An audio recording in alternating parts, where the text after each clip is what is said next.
Good evening, friends. Welcome to the 360 GTMG interview preparation session. So let's start the session. Just share my screen.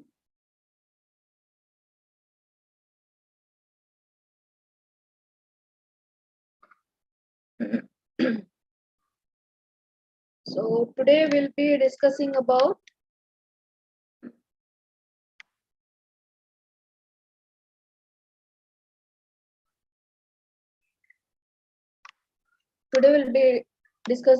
the questions on sampling technique. So what are the different types of sampling techniques? Let's start.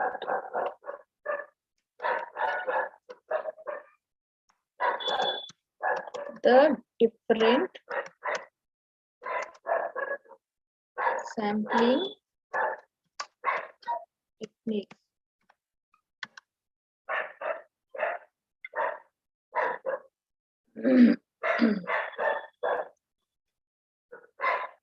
So what are the different sampling techniques? So probability sampling and non-probability sampling are the broader classifications of sampling techniques. So sampling technique is broadly classified into two groups, which is probability sampling and non-probability sampling. The difference lies between these two classifications are whether the sample selection is based on randomization or not. So with randomization, every element gets equal chance to be picked up and to be the part of sample. So that is the difference between probability sampling and non-probability sampling.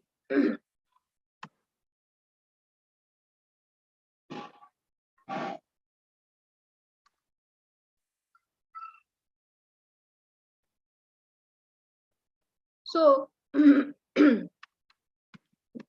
what do you mean by sampling error? What do you mean by sampling error? So the error which are occurring during the sampling process, if it is referred to a sampling, that is only referred to the sampling error.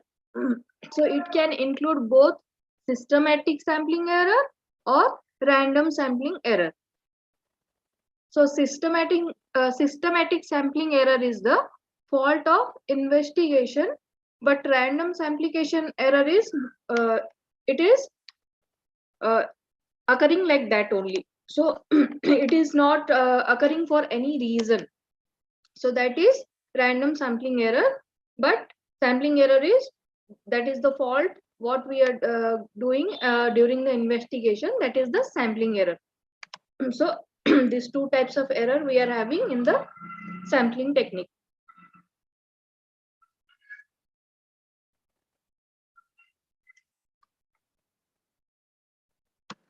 Explain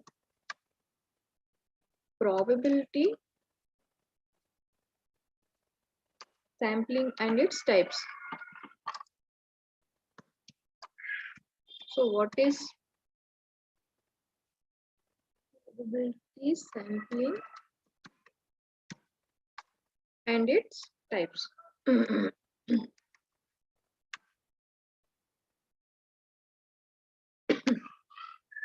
So this sampling technique uses the randomization. This sampling technique uses the randomization to make sure that every element of the population, the total data, every element of the whole data gets an equal chance to be the part of the selected sample. So it's alternatively known as random sampling, simple random sampling.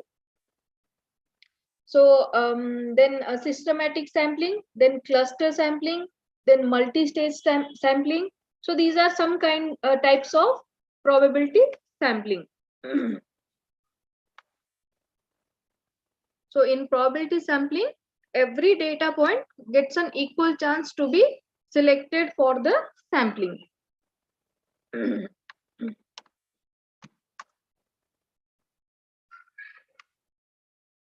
Then we will know that what is random sampling. Explain about simple random sampling.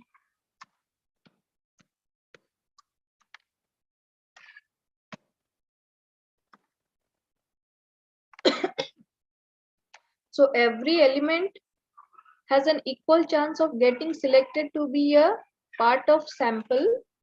It is used when we don't have any kind of prior information about the target population.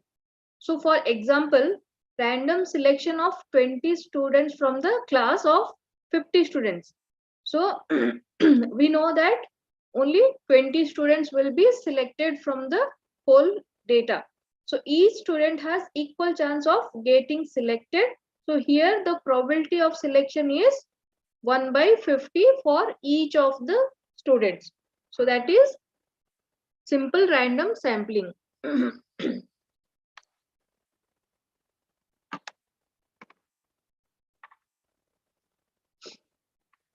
Then we'll know what is stratified sampling.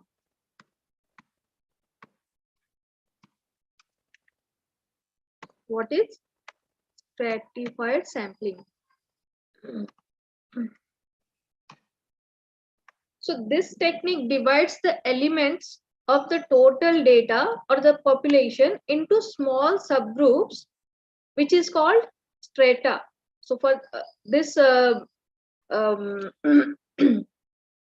for this strata, this name is the name has come like that, stratified sampling.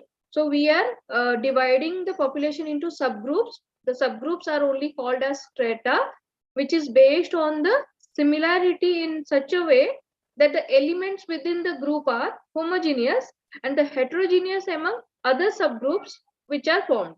And then the elements are randomly selected from each of these strata, and we need to have prior information about the population to create subgroups.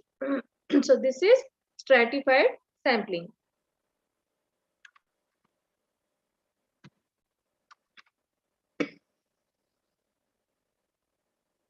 Then we'll discuss about cluster sampling.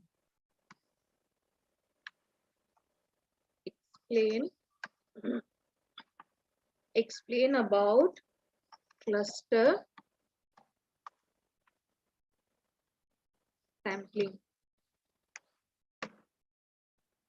So what is cluster sampling? So when our entire population is divided into clusters, in this technique, the whole population is divided into clusters or sections, and then the clusters which are formed randomly selected, the clusters which are formed, they are randomly selected. So all the elements of the clusters are used for sampling clusters, so which are identified using the details such as age, gender, location, etc. for a single stage cluster sampling or two-stage cluster sampling, which can be used to perform cluster sampling. So that was cluster sampling, in which the population or the whole data is divided into different clusters or sections.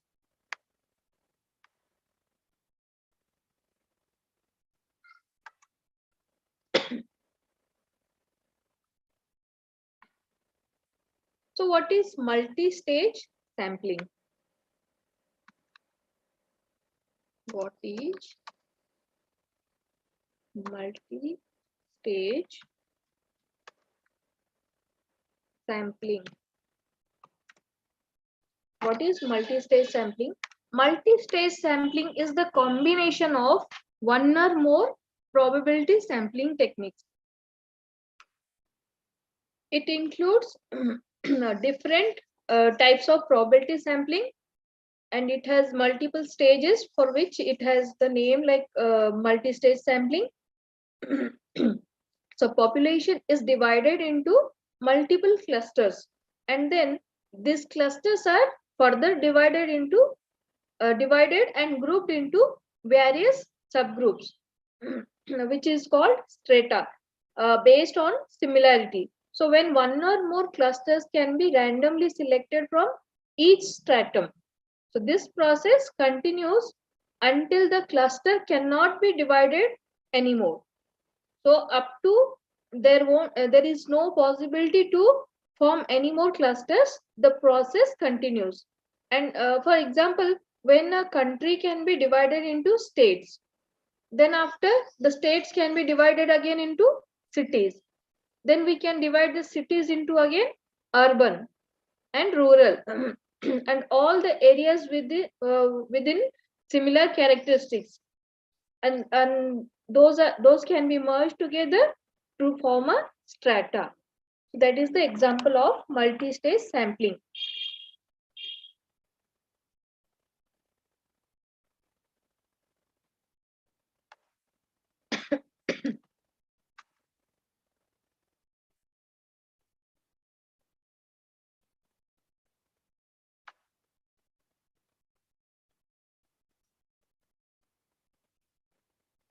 Now we'll know about the non-probability sampling. So what is non-probability sampling?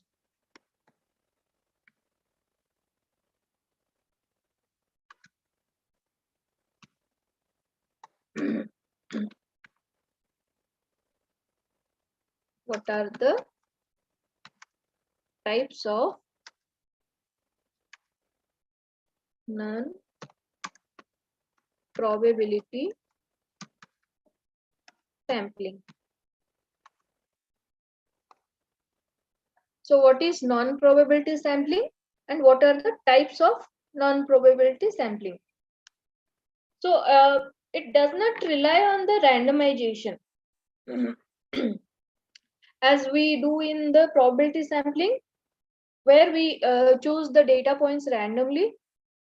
But here in non-probability sampling, it doesn't rely on the randomization. So this technique is more reliant on the researcher's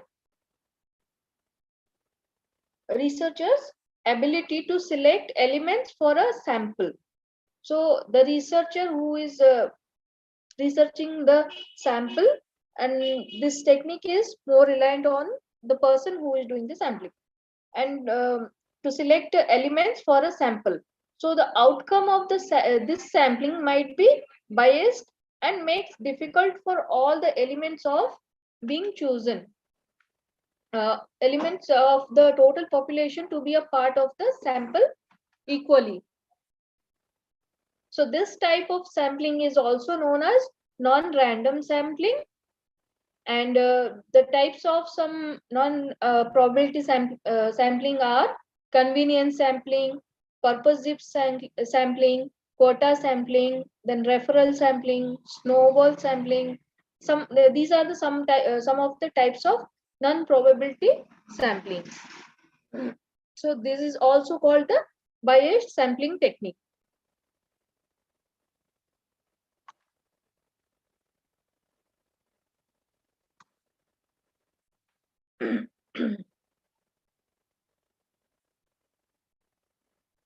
So what is convenience sampling? What is convenience sampling? So here the samples here the samples are selected which are based on the availability. So we choose the samples which are available to the researcher. So this method is used when the availability of sample is rare and also costly. So based on the convenience samples which are selected, so for example, researchers prefer this during the initial stages of survey or research, or as it's quick and easy to deliver the results.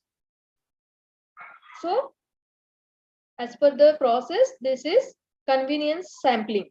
So this technique relies as per the convenience of the researcher.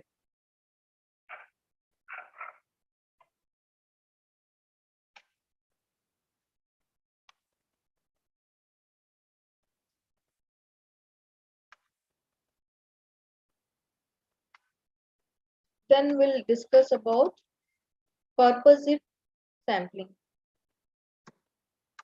Explain about purposive sampling. So what is purposive sampling? So this is the sampling which is based on the intention or the purpose of the study. So why we are doing the sampling? What is the goal or objective for the sampling? So on the basis of the same, only those elements will be selected from the population which suits the best for the purpose of our study. So we will be selecting those elements which are best fit for our objective or purpose of our study. So for example, we can say if we want to understand the thought process of the people, so who are interested in pursuing master's degree, and then the selection.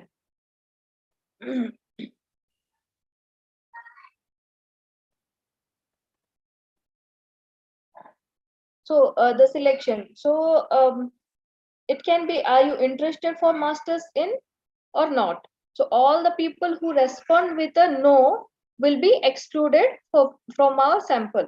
Only will be selecting those candidates which answers will be in yes. So that is the purposive sampling, which based on the purpose of the study.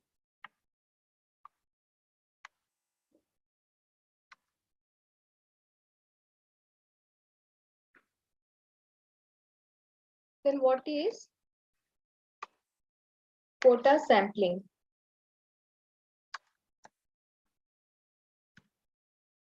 What is quota sampling? So this type of sampling depends on some of the preset standard. So there are some standards which are prefixed. So on basis of those standards, the sampling is being done. So if it selects the it selects the represented proportion of the characteristics or trait in the sample that should be same as the population. So when we are doing the sampling, so there the characteristic of the collected sample should be the same as per the characteristic of the population. So that is the standard of this sampling.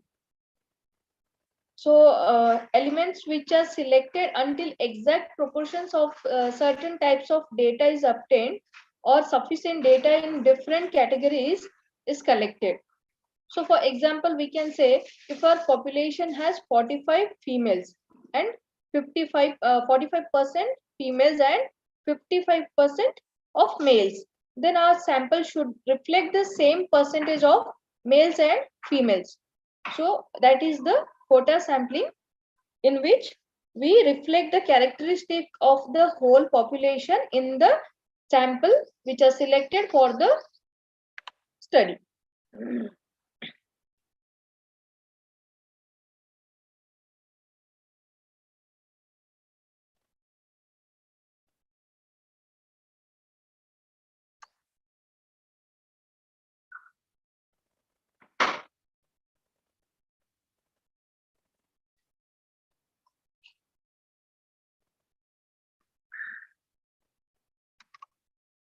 Explain about referral or snowball sampling.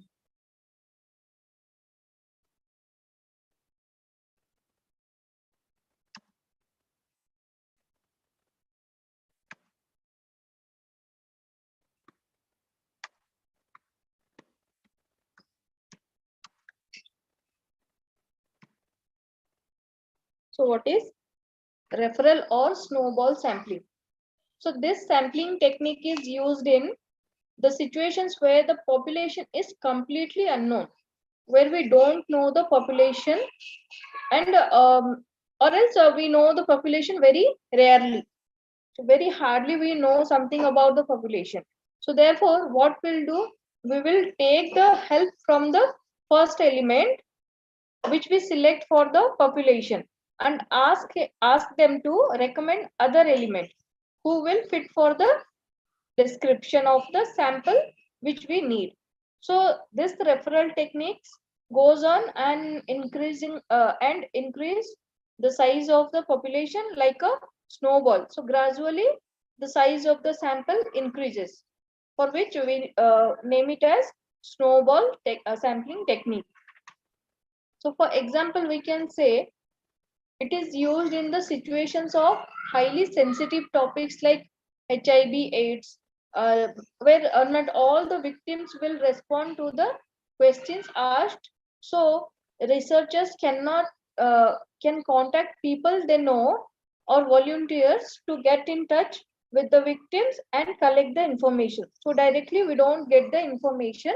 So through the uh, referral only we will be getting the sample. So this is the referral or snowball sampling. So we go through the referrals, and the sample grows gradually like a snowball. So it is the referral or snowball sampling.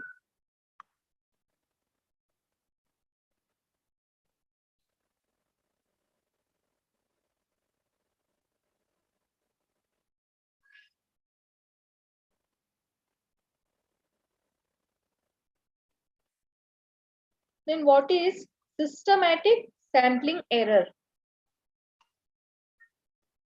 What is systematic sampling error? So when errors are systematic, they bias the sample in one direction.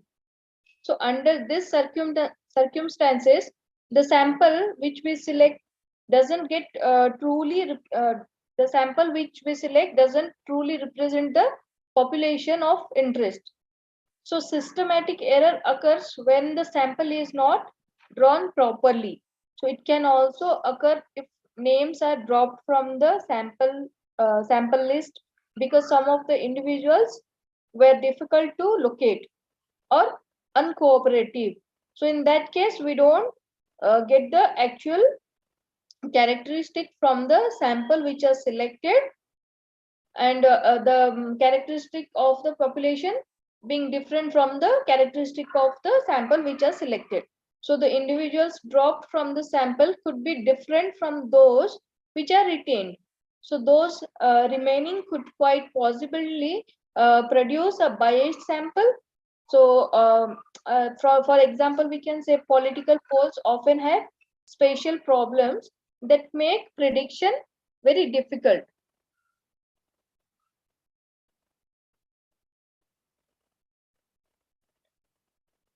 So that is systematic sampling error.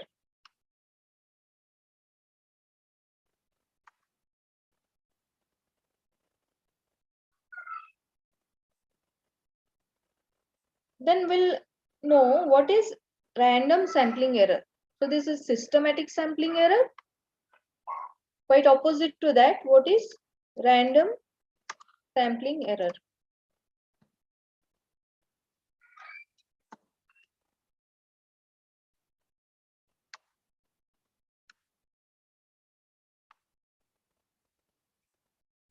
So what is random sampling error? So random sampling error is as contrasted to systematic sampling error, which is often referred to as chance error. So purely by chance, samples drawn from the same population that will rarely provide identical estimates of the population parameter of interest. So these estimates will vary from the sample to sample. For example, if you were to flip 100 unbiased coins, so you would not be surprised if you obtain 50 heads on one trial and 49 on other. So, and 52 on a third, and so on. So when we are doing the random sampling and we are getting the random error, random sampling error there, so that is unbiased and that is quite obvious.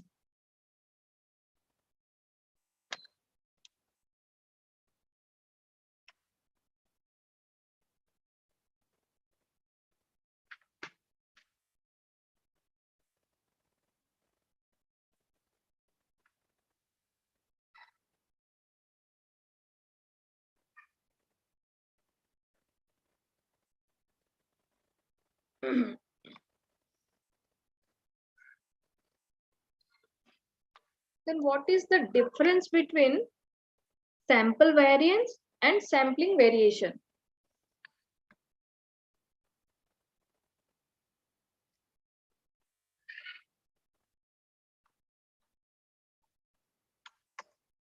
What is the difference between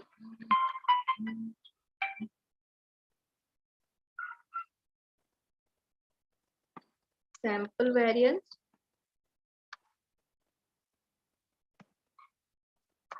and sampling variation?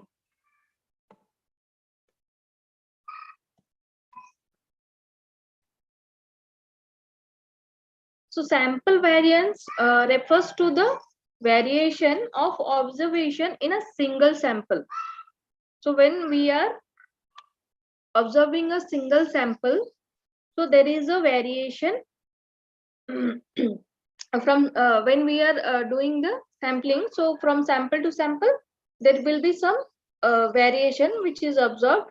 Those are sample variance, whereas the sampling variance refers to the variation of a statistical measure. When we are doing the mean among all multiple samples, so those variation, those differences, we'll call it as sampling variation.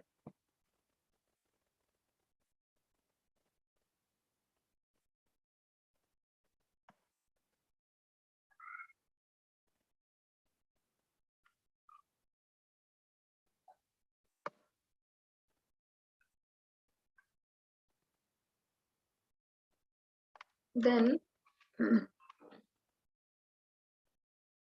that was sampling technique, sampling error, and different types of sampling techniques. Then we'll know what is central limit theorem.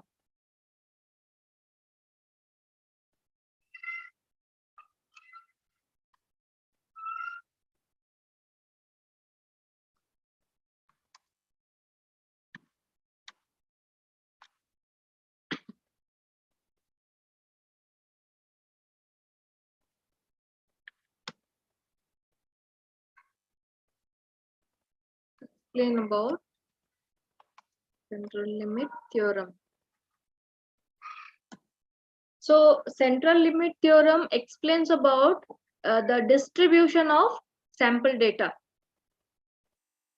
The sample data which we have collected for the study or any experiment we are doing.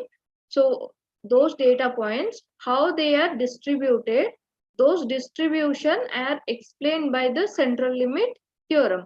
So the distribution will be normal if the population data is normally distributed, or if the population data is not normal but the sample size is fairly large. So in both the conditions, it can be normal. It can represent the population data, or it can be somehow different from the population data if the population data is fairly large.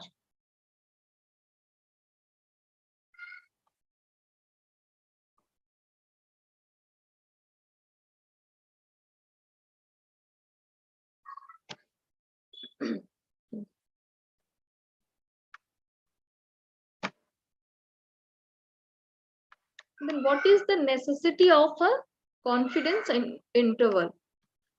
What is the necessity of confidence interval? We cannot trust a point of estimate, for example, a sample mean, to infer any insight about the population mean. So, reason being, if we draw another sample, it is more likely that we will get a different sample mean altogether. So, to overcome this problem, when we come up with an interval associated with the some confidence, so this can be achieved by only including margin of error with point estimate, which gives us the confidence interval. So for this for this issue, to overcome the same problem, there is a necessity of confidence interval.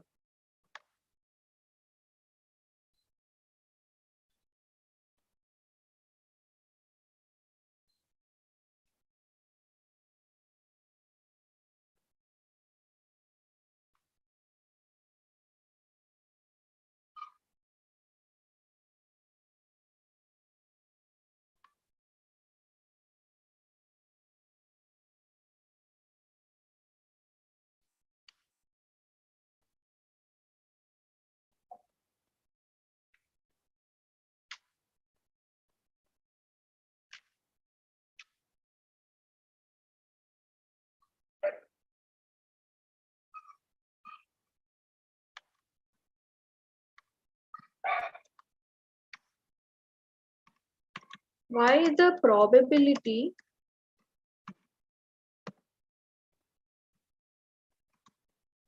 associated with a single value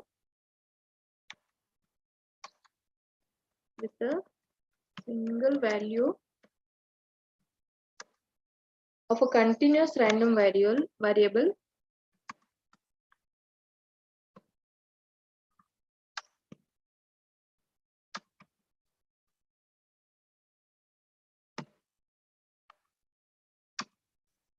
is considered to be 0.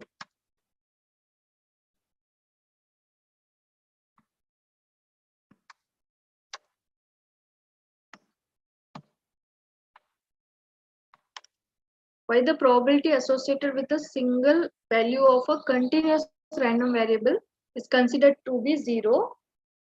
A continuous random variable takes an infinite number of possible values. So when the number of values assumed by the random variable is infinite, the probability of observing a single value is 0.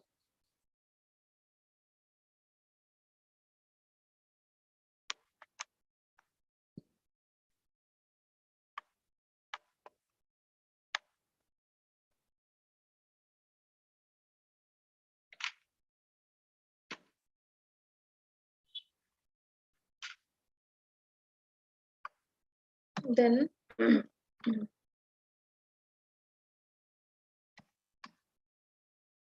do we have standard t values for different probability values, and why? Why do we have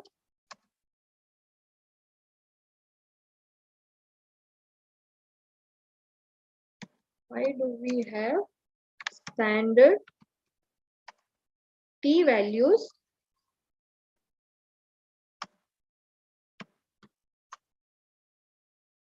for different probability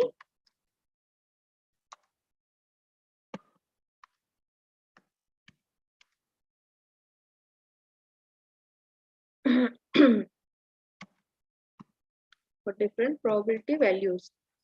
Why do we have standard t values for different probability values? We have standard t values for different probability values. Why? Because we will not have standard t values for different probability values. So reason is being the computation of t value that includes the degrees of freedom, which depend on the sample size. Hence, for the same probability with the different degrees of freedom, we get the different t values. So for that reason, we have a standard t value for different probability values.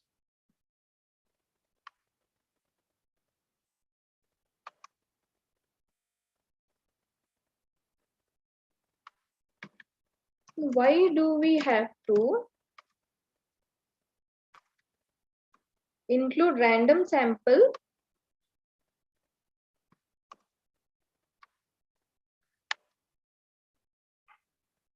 while interpreting confidence interval?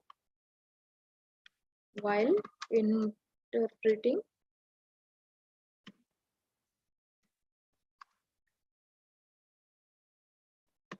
confidence interval.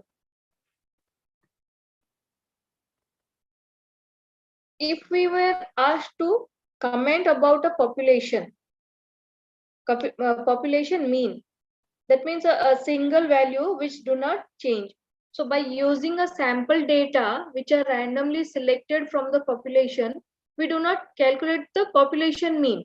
So that is the point of estimate. We are not calculating the point of estimate over there. So instead what we are doing, we are coming up with a confidence interval. So now if another sample data is randomly drawn and the confidence interval is computed, then it is quite obvious that we can get a different confidence interval altogether. So we can say that confidence interval is dependent on the drawn sample.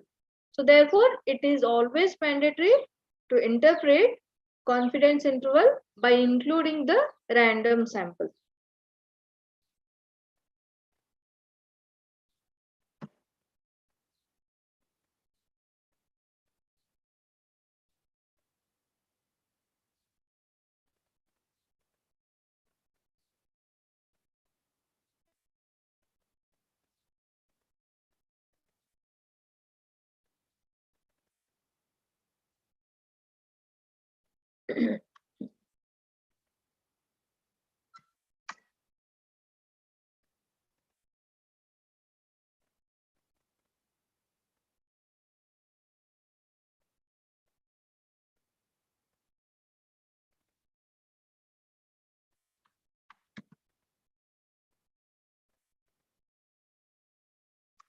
What is the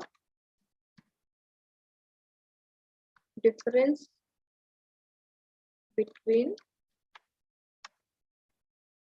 time series data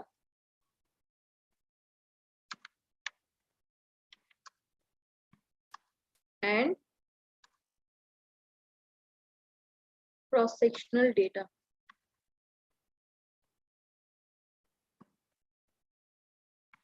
What is the difference between time series and cross-sectional data?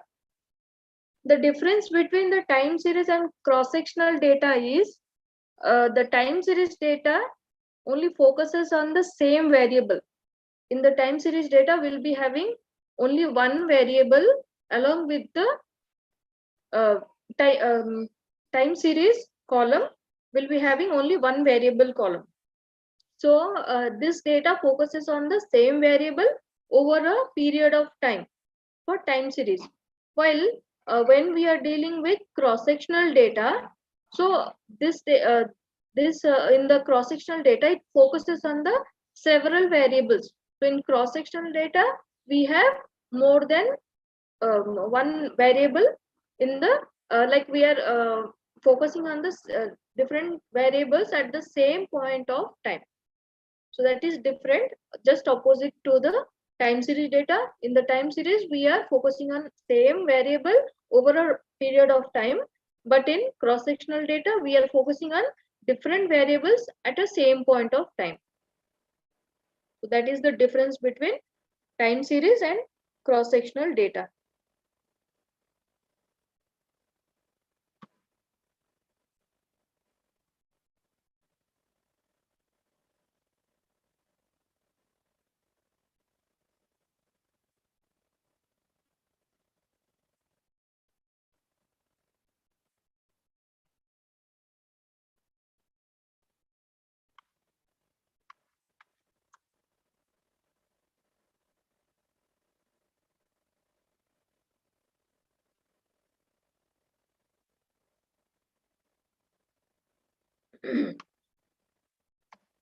what are the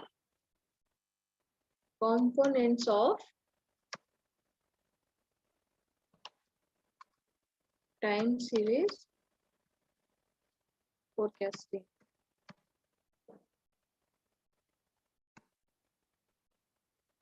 So when we are going to discuss about the components of time series forecasting, we take two ways. So there is a systematic and non-systematic. So as per systematic, we have three components, which are level, then we have a trend, then we have seasonality. So we have level, trend, and seasonality, which are systematic components, and non-systematic component is the noise. Noise will be the non-systematic component. So we have four components in time series forecasting.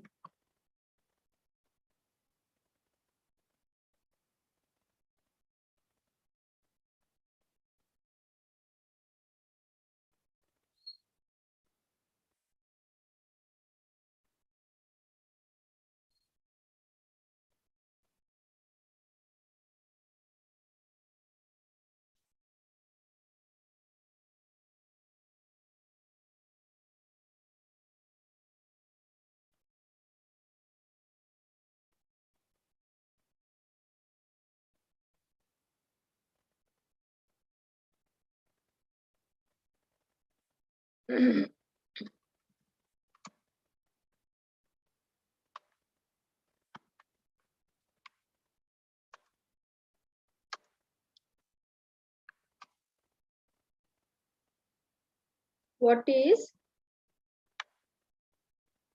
is trend?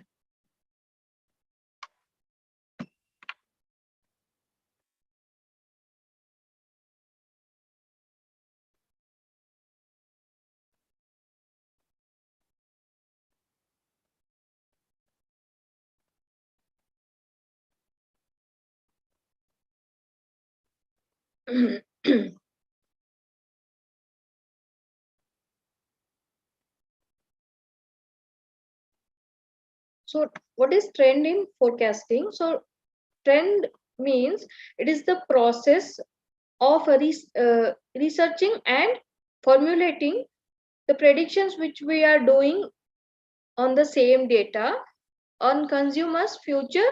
So like when they are buying any product or visiting any mall, so that how they are going to buy or visit the like the future of the same when we are doing, and how it is going to be high. So that trend we need to find out. So the hike in the same is called the trend. It can be in the both the directions.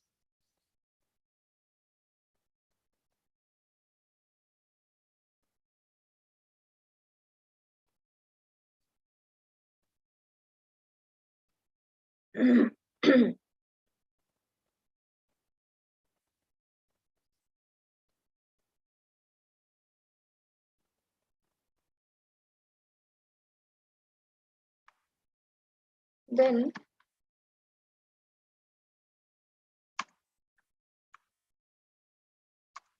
what is seasonality? What is seasonality in forecasting? So when we are working with the time series data, seasonality refers to the presence of variations which occur at a certain regular of intervals. Suppose we have the data for 5 years. So we'll be observing the differences of sales, or suppose sales. So what is the variations during from January to December? So we can observe the differences, how the sale is varying from January to December every year. So if it is behaving, it is having the same kind of pattern every year from January to December, then we know that there is a seasonality in the data.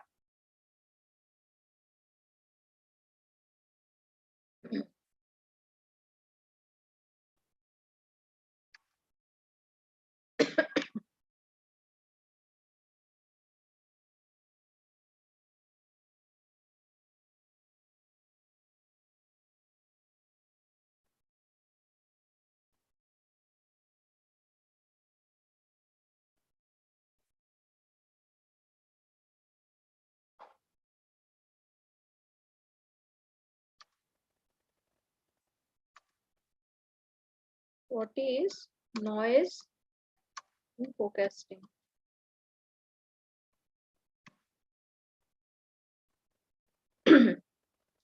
So what is noise in forecasting, and why it is important to find out? So noise is an important concept in time series.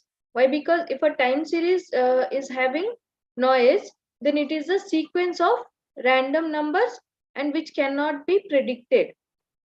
In that case, we call it as white noise. Why? Because these are the sequence of random numbers, and we cannot change, those cannot be predicted. We cannot predict those numbers, so those are called white noise. So if the series of forecast errors are not white noise, then it suggests improvements can be made to the predictive model. So that is noise in the data.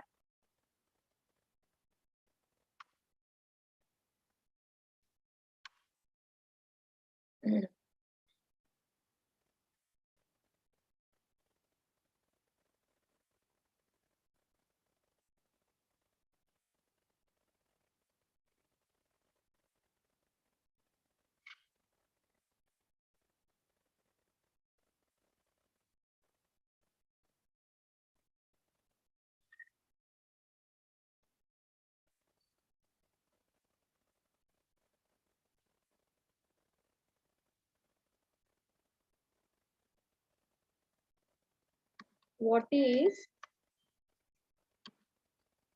seasonality index?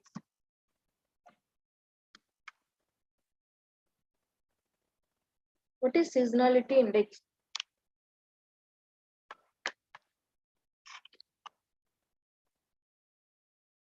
So seasonal index is a measure when where we find out how a particular season throughout the cycles compares with the average season. So when we are measuring the particular season, if we have a seasonality from January, like it is on a monthly basis. So we have 12 seasonality. So on the basis of that, we are going for 4 season. So if it is a January to suppose April. So during particular that season, how the behavior of the data, how the pattern is there compared to the total cycle. So this measure compares the particular season of through the sum cycle, which compares the with the average season of that cycle. So what is the average season of the total cycle, and the comparison with the individual particular season. So that is the seasonal index. So when we are working with the time series data, so when we are doing the EDA and all, so that time we deseasonalize the data. We remove the seasonal fluctuations from the data or patterns. So after that, we predict the approximate future of the data values, and after predicting, we add the seasonal index to the same. So again, we regain the seasonality in the data.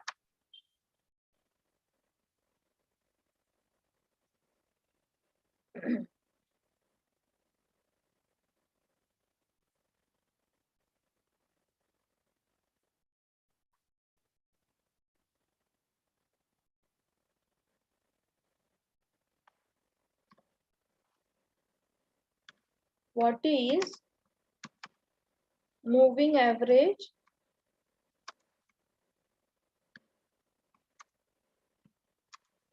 in forecasting?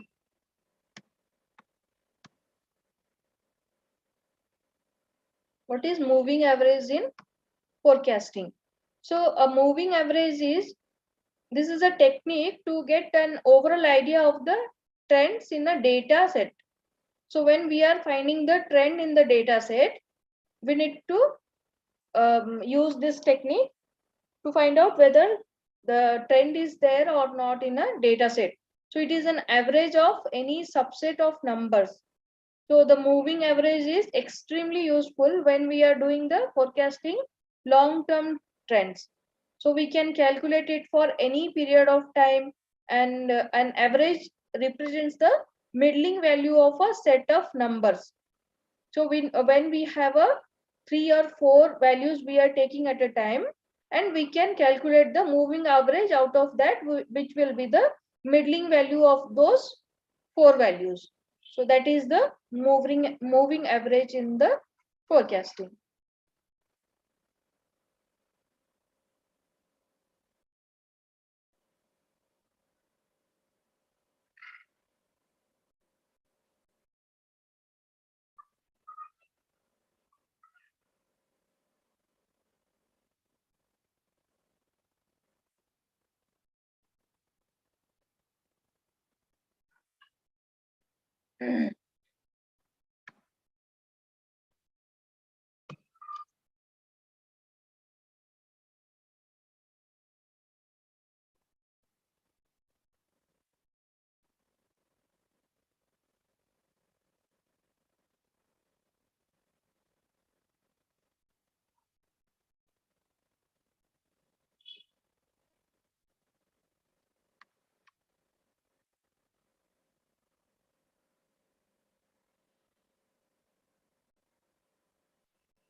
What are the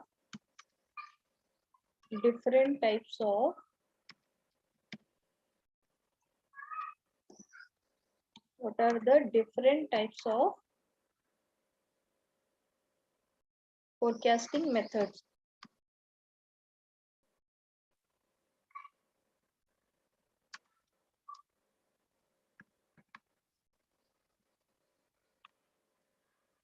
So we have a number of forecasting methods. So out of that, 4 main types of forecasting methods which we know are financial analysis, straight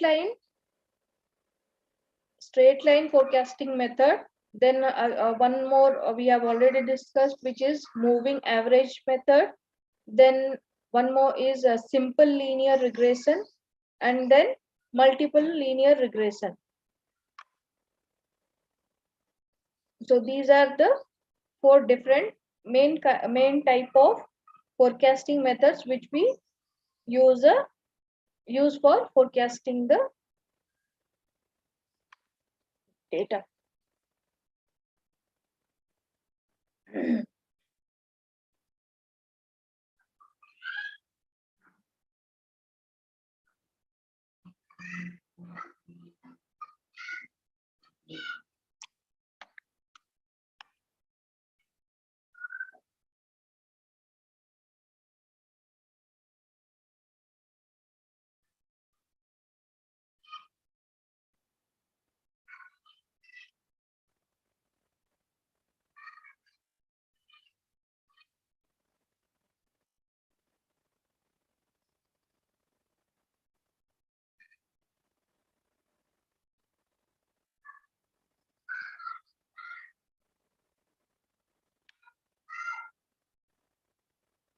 So we have discussed today about the sampling method and some of the questions from time series forecasting, and that was all for the day, and we'll be continuing for the